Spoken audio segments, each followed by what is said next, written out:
Everyone, this is Nandini Pariyar और मैं आपके साथ एक रिसेंटली मेरे साथ जो इंसिडेंट हुआ है उसके बारे में शेयर करना चाहती हूँ, जो आपके साथ भी हो सकता है, इसलिए please be aware of that. मैंने एक कंपनी से पिलग्रिम का एक मॉइस्चराइज़र और एक शैम्पू ऑर्डर किया था, तो वो प्रीपेड था। उसके लिए मैंने पेमेंट कर दी। तो फिर next day in the morning 9 या 10 बजे के आसपास मेरे पास एक कॉल आता है कि मैम आपका पार्सल यहाँ आ चुका है। मैं उदयपुर की रहने वाली हूँ, तो वो बोलते हैं कि आपका पार्सल यहाँ आ चुका है, तो आपको उसके लिए है ना या तो आपको रिफंड चाहिए हो तो आपको पेमेंट करना पड़ेगा, नहीं तो वो पार्सल वहीं अटक जाएगा। मैं 380 रुपये के चक्कर में फंस गई। फिर वो बोलती है कि मैम है ना आपको 385.5 पे करने पड़ेंगे। मैंने गलती से कर दिया 385.050। तो बोलते कि है ना मैम ये तो गलत पेमेंट हो चुकी है, तो आपको वापस करना पड़ेगा। फिर मैंने वो पेमेंट वापस की। फिर बोलती कि मैम ये तो आपने व्हाट्सएप पे कर दिए, आपको गूगल पे पे करना पड़ेगा। मैंने उससे पूछा कि ये कोई फ्रॉड तो नहीं है, तो बोलती नहीं है।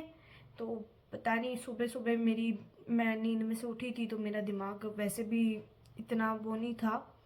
तो वो बोलती है कि मैम आपको वापस करना पड़ेगा। वो भी मैंने कर दिया। फिर मैंने कहा वापस मुझे रिटर्न करो। तो बोलती है कि नहीं मैम वो तो है ना आपको हमारी इधर से रिटर्न नहीं हो रहा है क्योंकि 3 टाइम पेमेंट हो चुकी है। तो वो बोलती है कि आपको बैंक चार्जेस पे करने पड़ेंगे, वो है 5000। कि मैम है ना ये आपके पास नहीं हमारे पास नहीं आएगा, ये सीधा बैंक के पास जाएगा। मैंने वो भी कर दिया। फिर उन्होंने मुझे बोला, मैंने बोला कि वापस पेमेंट करो मुझे। तो बोलते हैं कि है ना मैम ये भी नहीं हो रहा है, तो आपको उसके लिए है ना आपके बैंक से हमने एक रेफर कोड मंगवाया है। मैंने बोला मेरे दूसरे अकाउंट पे कर दो, मैं आपको दूसरे का स्कैनर भेज देती हूँ। तो बोलती कि मैम नहीं होगा क्योंकि आपने इसी से ऑर्डर किया है, यही आईडी है, इसी बैंक का वो डला हुआ है और ये ईमेल है, तो इसी पे होगा वो।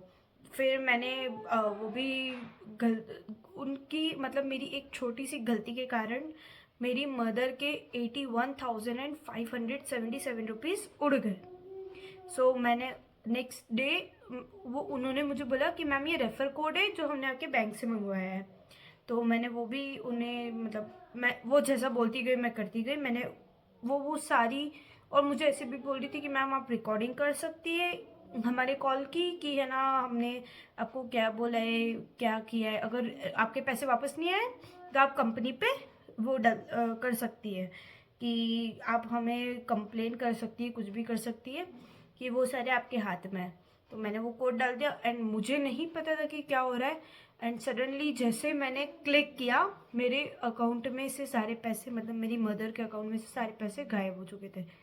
एंड मुझे उन्होंने इतना डराया कि मैम अगर आपने अकाउंट ओपन किया तो आपका पेमेंट आएगा ही नहीं, रुक जाएगा वो। फिर सडनली मेरा थोड़ा सा, मैंने डर के कारण अपनी मदर को नहीं बताया। अगर आप लोगों के साथ कुछ ऐसा होता है तो आप फटाफट, अगर आपके पास टाइम है तो आप सबको बता दीजिए और फटाफट जाकर अपने बैंक को अकाउंट को सीज करवा दीजिए, मतलब फ्रीज करवा दीजिए, जिससे वो पेमेंट विड्रॉल नहीं कर पाएगी।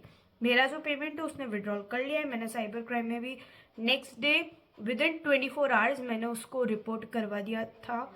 साइबर क्राइम में भी रिपोर्ट कर दी, मैंने पुलिस स्टेशन में भी रिपोर्ट कर दी और मेरे बैंक का अकाउंट फ्रीज करवा दिया। पर फिर भी उसने सारा पैसे निकाल दिया। पर अब आगे की सारी चल रही है, तो इसलिए मैं आप सबको बताना चाहती हूँ कि इस चीज़ से अवेयर रहें। किसी को बिना जान पहचान किए उसको कोई पेमेंट मत कीजिए ताकि आप इस चीज़ से बच सकें। सो बी अवेयर ऑफ दैट। जो मेरे साथ हुआ वो आप, मैं नहीं चाहती कि आपके साथ भी हो। मैं आपको सारे स्क्रीनशॉट वगैरह सब शेयर इसमें वीडियो में लगा दूंगी।